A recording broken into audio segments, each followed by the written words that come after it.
Hi friends, welcome to my channel. இன்னைக்கு சுவையான வெண்பொங்கல் எப்படி செய்யறதுன்னு பார்க்கலாம். வாங்க வீடியோக்குள்ள போகலாம்.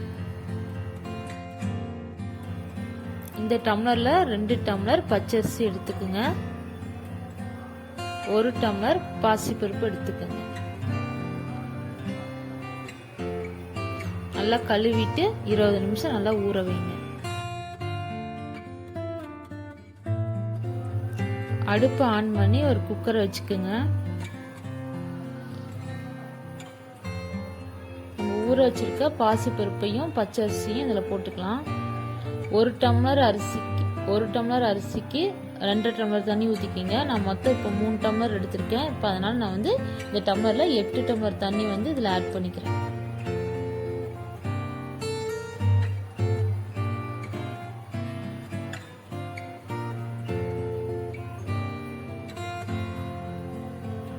இதுக்கு தேவையான அளவு உப்பு சேர்த்து வேக வச்சுக்கலாம். குக்கர்ல 4 விசில் விட்டு நல்லா வேக வச்சுக்கோங்க.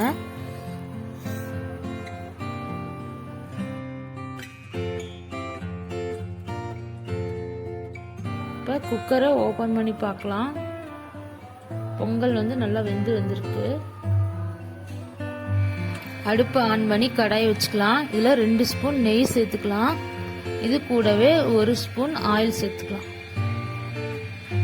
ஆயில் நல்லா ஹீட் ஆனதுக்கு அப்புறம் முந்திரி பருப்பு அதில் போட்டுக்கலாம்.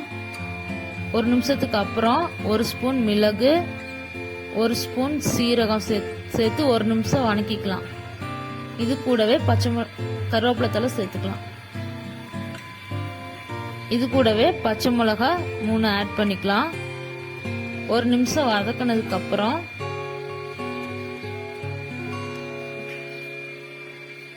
இஞ்சியை நல்லா சின்ன சின்னதா துருவி எடுத்து இதுல கொஞ்சம் சேர்த்துக்கலாம்.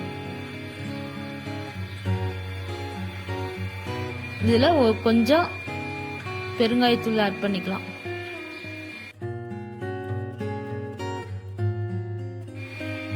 இது தாளிப்ப பொங்கல் கூட போட்டு நல்லா கிளறுங்க.